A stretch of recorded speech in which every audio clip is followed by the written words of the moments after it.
I woke up on my 22nd birthday with a quiet excitement humming in my chest. A small, fragile hope that maybe, just maybe, this year would feel different.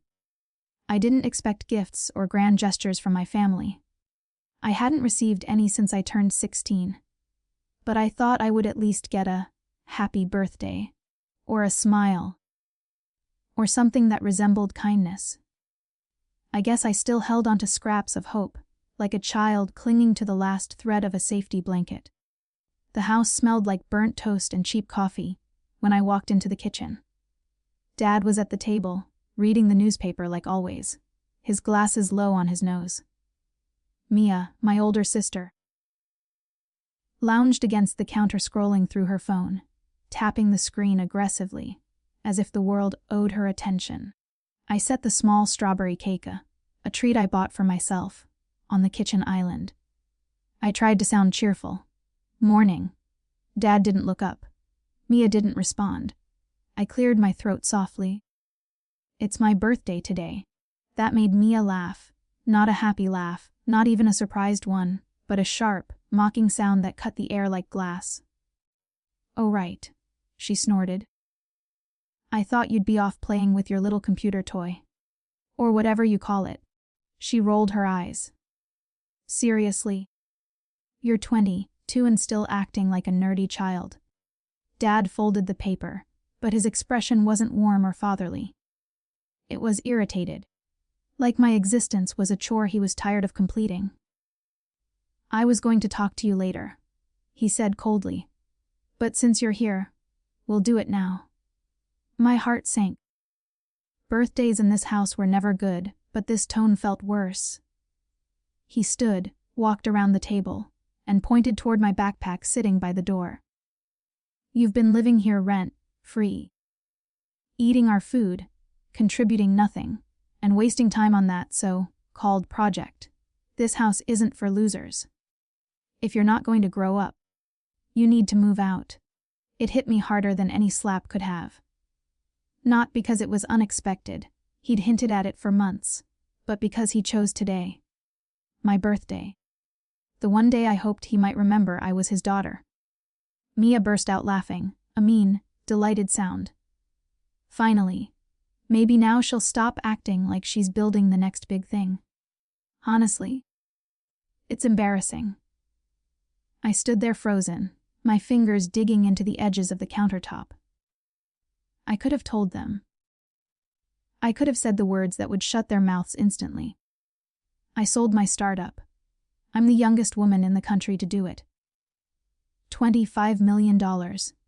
I could have drowned them in the truth. But something inside me went very still. Something ancient and tired of fighting. If I had learned one thing over the years, it was that people like them didn't deserve to witness my victories. Not after mocking every step it took to get there. So I swallowed the truth. I closed the box on the strawberry cake I no longer wanted. And I walked to the door. I understand, I said quietly. Dad looked startled. He expected tears. Maybe begging. Mia smirked, victorious. I picked up my backpack, holding everything essential I ever cared about, and opened the door. The air outside was crisp, cooler than inside the house. Cleaner. For a moment, I hesitated. Not because I wanted to stay, but because I wanted to remember this feeling. The exact moment when I chose myself over them. Then I stepped out, closed the door softly behind me, and finally allowed myself to breathe. They had no idea the daughter they just kicked out was already worth more than everything inside that house. The hotel lobby smelled faintly of jasmine and polished marble, a scent so elegant it almost felt foreign against my skin. I wasn't used to luxury. My entire adult life had been built on cheap instant noodles, second-hand laptops, and nights sleeping on an office floor I technically didn't have permission to use. But as I stepped into the penthouse suite of the hotel, keycards still warm in my hand, I felt something settle quietly inside me. Not pride. Not smugness. Just a peaceful awareness that I had finally crossed a threshold no one in my family believed I was capable of reaching. The suite unfolded around me like a dream. tall windows revealing a skyline that glimmered like a necklace of stars, sleek furniture in muted tones, a bed that could have swallowed my childhood room whole. I placed my backpack on the velvet couch and exhaled for what felt like the first time all day. For a few minutes, I just walked through the space, touching things lightly, as if afraid they might vanish. The cool metal of the balcony railing, the soft fabric of the curtains, the smooth marble counter in the bathroom, all of it felt unreal. My phone buzzed. Then again. And again. I ignored it at first, letting the device vibrate against the table like an overeager child tugging at a parent's sleeve. But when it wouldn't stop, I finally picked it up. 38 new messages, 12 emails, 4 missed calls, none from my family, of course. Mostly from people whose names had shaped the last 3 years of my life. Alicia, my legal advisor. The public announcement is scheduled for 48 hours. Everything is proceeding smoothly. Mark, lead investor, we're incredibly proud of you. You earned this. Rest a little. From my co-founder, Liam. Breathe. You did it. And the world is about to know your name. I sank onto the bed, letting the soft mattress engulf me. Their words warmed me more than anything my own family had ever said. Not because they praised my success, but because they had seen the struggle behind it. They had witnessed the nights I coded until dawn, the breakdowns over bugs that felt impossible to fix, the fear of failure twisting in my stomach. My family had only ever seen the failures, and they had enjoyed them. I let my phone drop to my chest, closing my eyes as memories rose uninvited. The nights I hid in the garage, laptop on my knees, teaching myself machine learning algorithms, while Dad ranted about useless hobbies. The afternoons when Mia teased me for wearing the same hoodie for 3 days, because I was too busy debugging to care. The exhausted mornings I sat in class, trying to hide the fact that I hadn't slept. Back then, my vision felt like a tiny flickering candle. They tried to blow it out at every opportunity, but I shielded it with my hands, my heart, my stubborn determination. And now, that little flame had lit an empire. I opened my eyes to the skyline again. The city looked different from up here, calmer, more conquerable. A world that once felt overwhelming now looked almost small. Tonight, I ordered room service. Not because I needed the food, but because I wanted the experience. I sat barefoot on the balcony, eating pasta far too expensive for its portion size, and let the wind brush away the lingering ache from this morning. I didn't want revenge. At least, not the destructive kind. What I wanted was acknowledgement, from myself, not from them, that I had made it despite everything. But still, I couldn't deny it. A quiet satisfaction settled inside me, knowing that soon the world would learn my name. And my family, who had called me a failure, would see that the loser they kicked out had just rewritten the rules. I leaned back in my chair, looking up at the sky.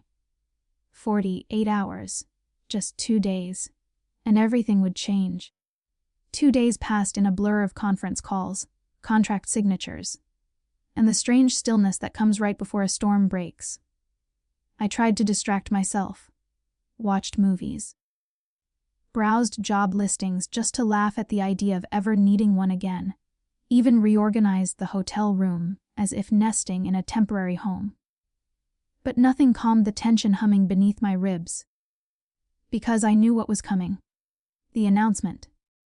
The one that would shatter the illusion my family lived in. The one that would prove every insult wrong. That morning, I woke earlier than usual. Long before the city shook off its sunrise haze.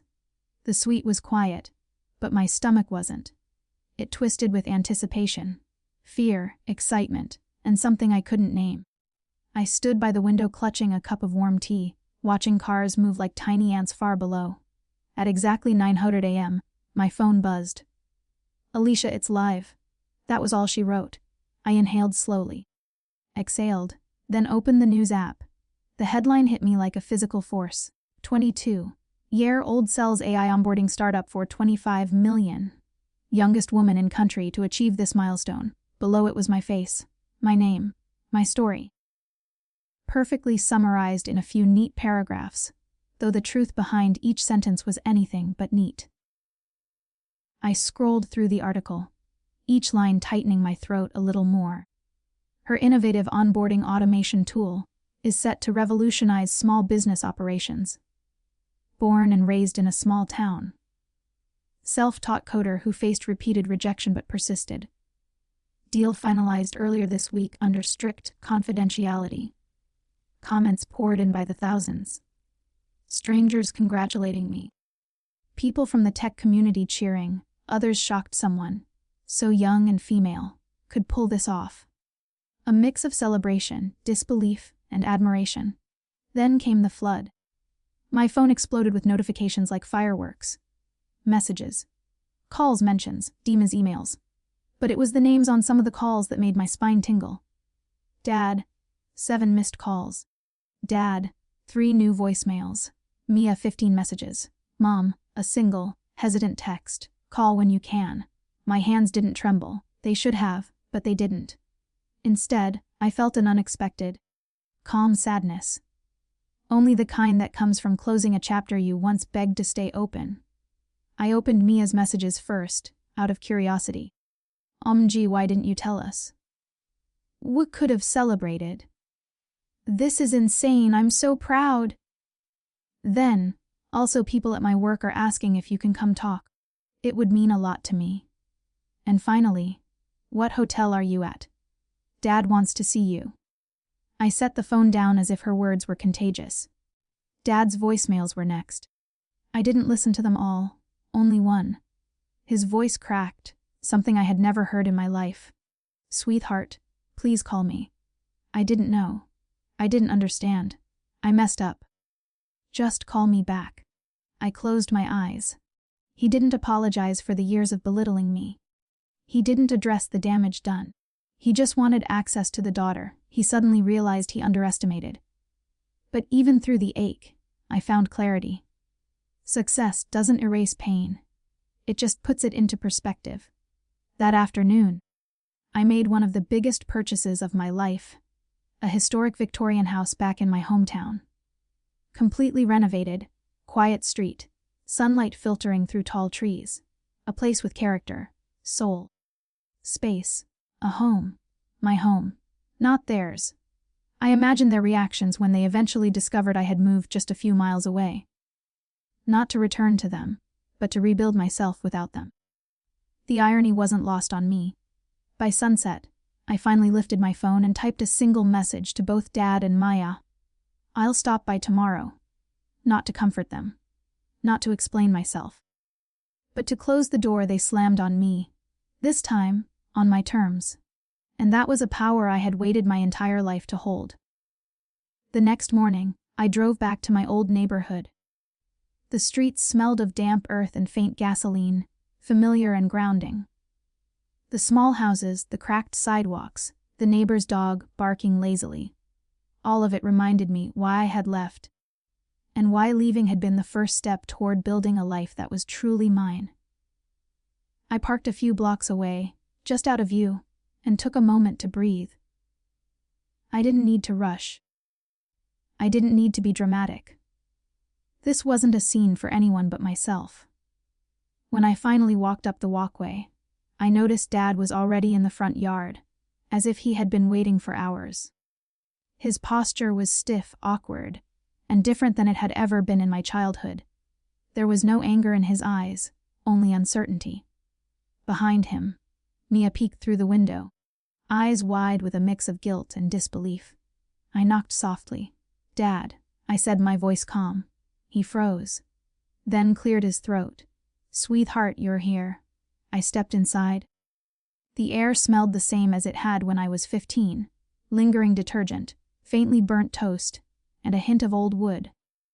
Memories pressed on me, scraped knees, whispered fights, endless nights studying while the family TV blared. I swallowed the knot in my throat. Sit down, he said quietly, leading me to the old dining room. I didn't. I stayed standing, looking around.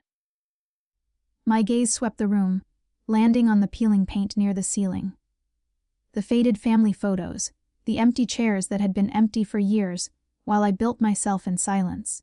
You sold your startup?" Dad asked finally, voice trembling slightly. I nodded, calmly. "Yes. For $25 million. The silence that followed wasn't awkward. It was heavy. It pressed against every corner of the room, filling the spaces where their pride should have been. Mia stepped forward, almost too eagerly. We didn't understand. You didn't tell us because we would have helped." I shook my head. "You mocked me. Every idea, every effort, every sleepless night. You didn't support me. You tried to break me." Her mouth fell open, and I realized she hadn't expected the truth to sound so quiet, so measured. Dad swallowed, his Adam's apple bobbing nervously. We didn't know." "No," I said softly, almost whispering. "You chose not to see. That was your choice." The room fell silent again. The clock ticked loudly in the background.